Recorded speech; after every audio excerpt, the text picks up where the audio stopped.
Salam à tous et bienvenue sur Dineskut Quiz.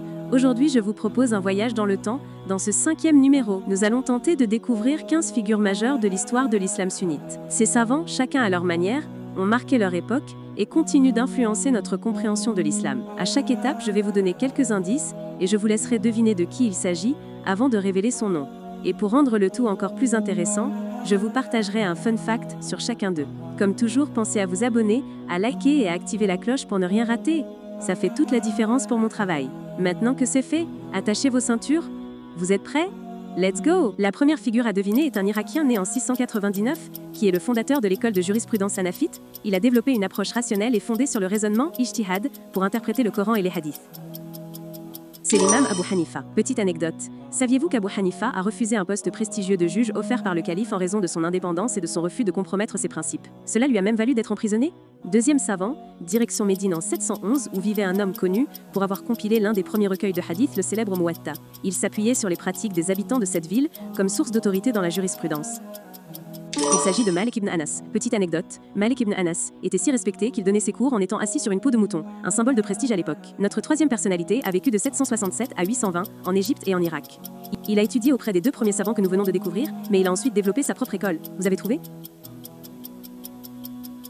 C'est bien sûr Mohammed ibn Idriss al-Shafi'i. Petite anecdote, al-Shafi'i était aussi un poète talentueux, et certains de ses vers, empreints de sagesse, sont toujours récités aujourd'hui. Quatrième savant, à deviner. Maintenant, faisons un saut à Bagdad en 780, avec cette personnalité connue pour sa rigueur et pour son immense recueil de hadith, Al-Musnad. Il refusait toute innovation religieuse et insistait sur la fidélité aux textes prophétiques. Vous avez trouvé? Il s'agit d'Ahmad ibn Hanbal. Petite anecdote, Ahmad ibn Hanbal a été emprisonné et torturé pour avoir refusé d'accepter l'idée imposée par le califat selon laquelle le Coran était créé. C'est-à-dire que le Coran n'était pas une création de Dieu, mais qu'il était la parole de Dieu et donc que le Coran était éternel et donc incréé. Pourquoi c'était important? Cette controverse touchait à des questions fondamentales sur la nature de Dieu, l'autorité du Coran et l'indépendance des savants face au pouvoir politique. En affirmant que le Coran est incréé, les traditionalistes défendaient l'idée que le texte sacré transcende le temps et l'histoire, étant directement lié à Dieu. La position d'Ahmad ibn Hanbal, que le Coran est incréé, est aujourd'hui celle adoptée par la majorité des musulmans sunnites. Cinquième savant très célèbre à reconnaître, il venait de Bukhara en Ouzbékistan en 810 et a consacré sa vie à collecter les hadiths les plus authentiques. Son recueil est considéré comme le plus fiable du sunnisme. Vous avez deviné? Il s'agit d'Al-Bukhari. Petite anecdote, Al-Bukhari mémorisait jusqu'à 100 000 hadiths avec leur chaîne de transmission complète. Sixième savant à deviner. Le suivant vivait à Nishapur en 821, en Iran, et a produit un recueil de hadiths qui complète celui d'Al-Bukhari. Ces deux ouvrages sont les piliers de la tradition prophétique. Alors, qui est-il? Oui, c'est Muslim ibn al-Hajjaj. Petite anecdote, Muslim et Al-Bukhari ont collaboré étroitement, mais à la fin de leur vie, ils ont eu un différend qui les a éloignés. Notre prochaine figure à reconnaître est un géant intellectuel du monde islamique. Il a écrit une œuvre qui réconcilie la théologie orthodoxe et le soufisme, tout en critiquant la philosophie pure. Son surnom? La preuve de l'islam. C'est Al-Ghazali. Petite anecdote. Al-Ghazali a traversé une crise spirituelle si profonde qu'il a abandonné son poste prestigieux à Bagdad pour vivre comme ermite pendant plusieurs années. En effet, sa quête de réflexion, l'ayant poussé à douter des sens les plus fondamentaux, combinée à son courant soufiste qui le pousse à abandonner les biens de ce monde, entrait en contradiction avec son rôle important à la cour du calife. Huitième savant, sais-tu qui est cette personnalité? Retour en Andalousie avec un homme de la Renaissance islamique.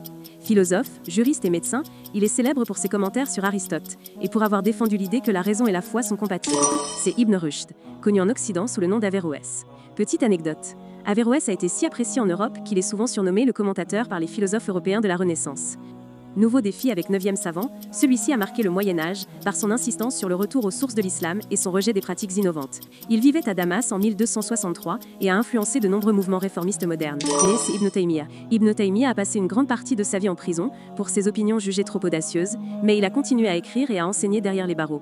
10e savant, un peu plus difficile peut-être, nous voici en Tunisie en 1332, avec un homme qui n'était ni juriste ni théologien à proprement parler, mais qui a posé les bases de la sociologie et de l'histoire des civilisations. Son œuvre Muqaddimah est encore étudié aujourd'hui. Vous l'avez? C'est Ibn Khaldoun. Fun fact. Ibn Khaldoun a rédigé une partie de sa célèbre Muqaddimah en seulement 5 mois, pendant qu'il vivait en exil dans un château. 11e savant, on arrive dans l'époque contemporaine avec ce savant réformiste, a marqué l'Égypte au XXe siècle.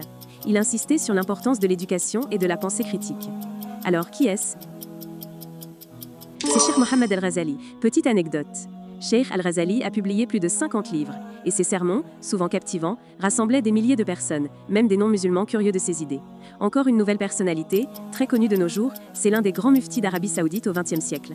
Il a joué un rôle clé dans la diffusion de la pensée wahhabite et a marqué la jurisprudence contemporaine grâce à ses fatwas. c'est Cheikh Abdelaziz Ibn Baz. Petite anecdote. Malgré son handicap visuel, Cheikh Ibn Baz répondait personnellement à des milliers de questions de fidèles venus du monde entier. Il avait une mémoire impressionnante des textes religieux. Toujours au XXe siècle, voici un spécialiste du hadith qui a profondément influencé la recherche dans ce domaine. Ce savant né à Shkoder en 1914 a consacré sa vie à classer et authentifier les traditions prophétiques. Vous avez deviné? C'est Cheikh Nasir al-Din al-Albani. Fait rigolo. Cheikh al-Albani aimait tellement la mécanique qu'il réparait lui-même sa voiture et considérait cela comme un passe-temps relaxant entre ses études. 14e théologien marquant, nous voici au Qatar, où a vécu un érudit célèbre pour ses contributions à la finance islamique et son approche modérée de la jurisprudence. Il a souvent prôné des solutions pragmatiques pour répondre aux défis du monde moderne. Vous l'avez? C'est Cheikh Youssouf al-Qaradawi. Fun fact. Cheikh Qaradawi a animé une émission télévisée, Ash-Sharia wal Hayat, la charia et la vie, suivie par des millions de téléspectateurs dans le monde arabe. Notre 15e dernier savant est une figure importante d'Arabie Saoudite encore aujourd'hui. Connu pour ses appels à la réforme et son plaidoyer pour les libertés sociales et politiques, il a su allier sciences religieuses et préoccupations contemporaines. Vous avez trouvé?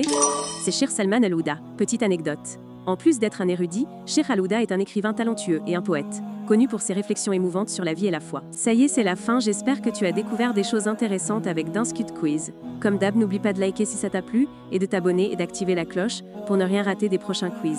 À bientôt, Inch'Allah.